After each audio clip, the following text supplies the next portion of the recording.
Okay, so in this series of videos, we're going to talk about holding cats overnight, which we mostly do, of course, when we're holding them before they go to the vet and after they go to the vet.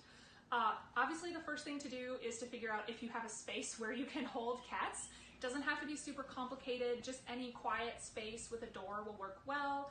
This is kind of a shop room right now, but if the weather's nice, somewhere between kind of like 50 and 80 degrees, people can use carports, keep them out of any rain.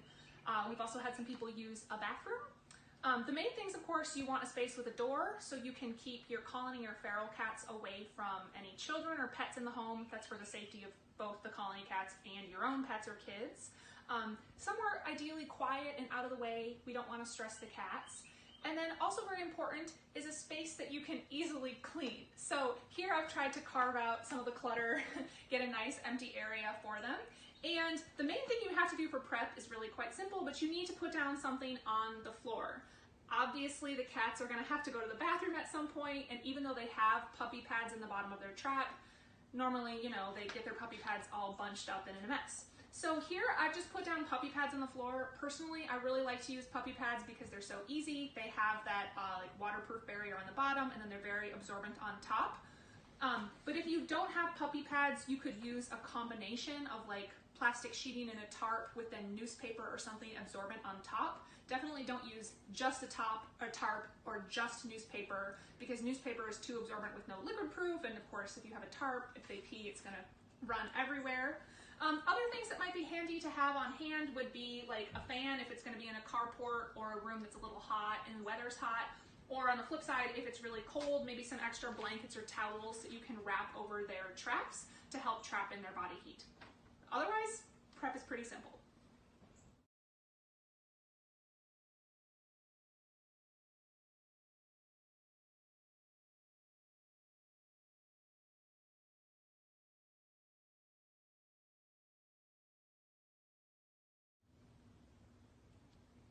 All right, in this part of the video, we're going to talk about how to pre-op the cats, which basically just means what you do if you're holding them at your house the night before they go to the vet. Honestly, this is about the simplest part because mostly you just need to let them be.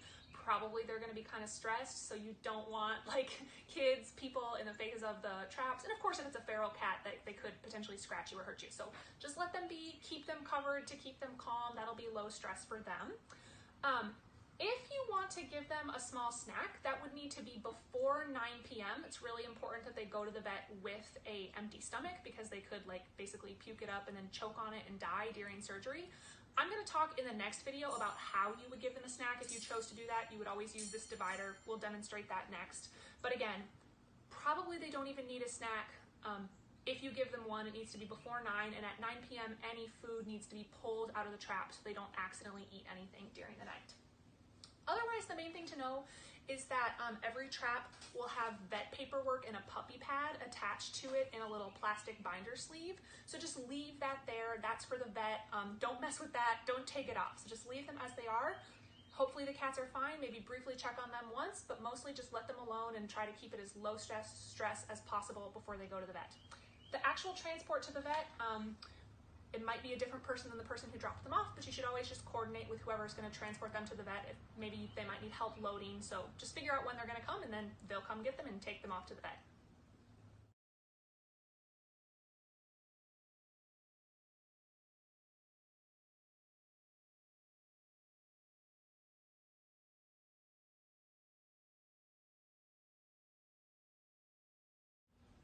Okay, so in this video, we're going to talk about what to do when the cats come back from the vet.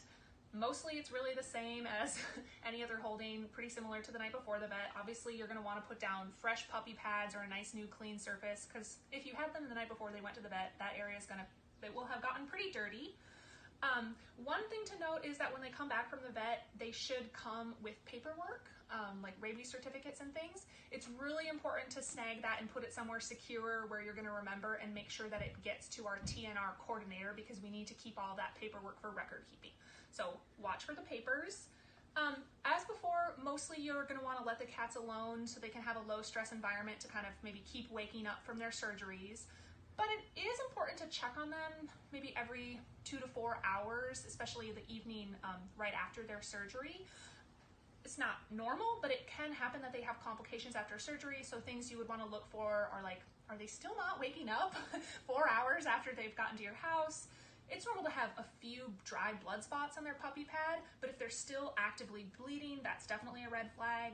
Or of course, other things like if they're having a hard time breathing. So basically, if you notice anything concerning, like something that doesn't seem normal, definitely reach out to the TNR coordinator right away, because that's one of the things we want to watch for, make sure everybody's healthy. I mean, that's why we don't release them right away. We keep them and hold on to them to make sure they're healthy. Otherwise, they can have food after they have been to the vet. We're going to talk about how to do that again with that divider in a separate video, but you could give them food, both kind of a dinner and breakfast. Otherwise, that's all.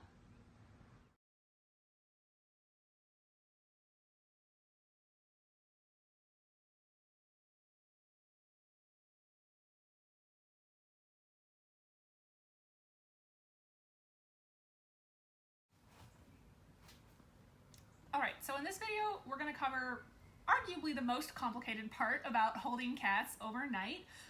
Basically, if you need to get in the trap to give them either a new clean surface, if they've made a big mess or had a big accident all over, or if you're going to give them food or water. So we're going to start with giving them a clean surface.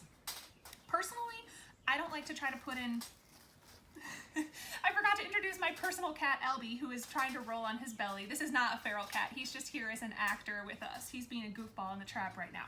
So let's say Albie was being held overnight at our house, and he made a mess all over, and I thought, oh, this poor cat, I don't want him to sit in filth for 12 hours. I'm going to give him a new surface. I personally don't like to use puppy pads because they're too soft. You can't like wedge them in. They're just going to bunch up when they hit the cat. Instead, I tend to use a small sheet of cardboard. You can just rip or cut it from a spare box, or also some newspaper, because it's firm enough that I can press it in. But how do I do that? Because obviously you do not want to let someone else's cat out in your home or get out in your yard. You gotta be really, really careful anytime you open a trap. So that's what we use this divider for. So, all right, Albie, are you ready? I'm gonna practice giving him some cardboard. We unclip the back door, or I guess I could have done that after this. Basically for the divider, we're gonna just poke it in, and I don't wanna spear him. I'm gonna be careful. There you go, Albie. So now I've just created a second back door, basically. I can safely lift up this back door, and Albie is still contained. He can't get out. So to give him a fresh surface, if he had gotten it all dirty, I would just very, very slightly lift this up. It might be nice to do this with another person, actually, if you have an actual feral cat and not your own friendly personal cat, because they can hold the divider for you. And I'm just gonna wiggle this in over top of the puppy pad, and he's kind of backing out of the way for me, but sometimes takes a second. All right, so there we go. It's far enough in. It can just be in the back side.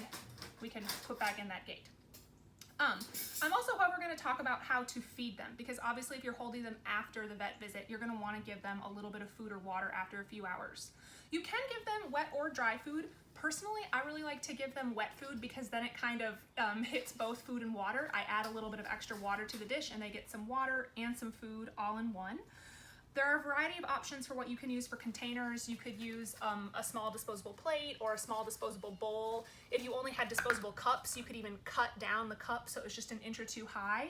If you have little like butter or cheese, like spread tubs that you save, you could use those. They can fit in there, and then you can throw them away.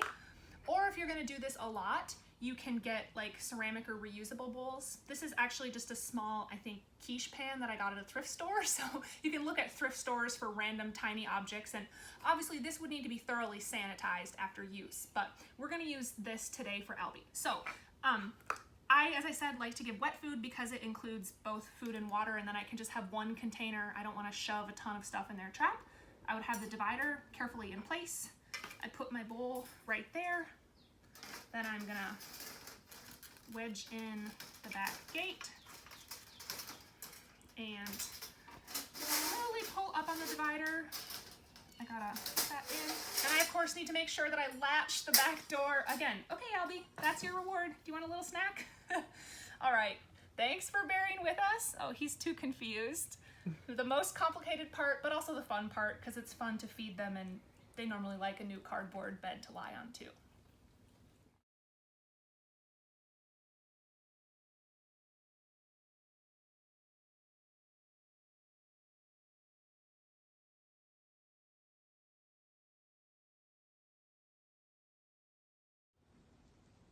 So anytime you are dealing with cats or really any animal that is coming from outside of your household, sanitation is going to be really important because you just never know if the cats you've been holding had like some kind of parasite or worm, or whether they have a communicable disease that could be transmitted to you or one of your own personal pets.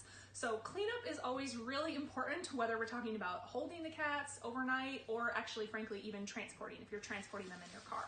So we'll talk about cleanup post-holding. Obviously, pick up those puppy pads. That's simple. Just throw them away. They're going to be really gross and stinky, so wash your hands very thoroughly afterwards, or even wear gloves. Once you have the puppy pad up, you're going to need to disinfect the surface that the puppy pads were on because, of course, mess can get over the edge of the puppy pads, try as we might. So probably for most people, just a simple like Clorox, a disinfectant with bleach is a great thing to do. You can just spray that around the floor, let it sit for the recommended time, and then wipe it down. If you had a rug or carpet underneath the puppy pads, use a fabric-safe disinfectant. But frankly, that's one of the reasons we don't recommend using a rug or a carpet, because it's much harder to disinfect the area and you run the risk of not disinfecting it and transmitting it to someone in your household. Our TNR coordinator washes the towels that go with each trap, but if you use any personal towels or blankets in the area to wipe up mess, to keep the cats warm, you're going to definitely need to wash and disinfect those as well. If they're really stinky and gross, maybe even 2 cycles in the washing machine and do the second cycle with bleach to disinfect. But if they're just moderately dirty, probably 1 cycle with bleach as a disinfectant, it should be good enough. So make sure you clean up your space.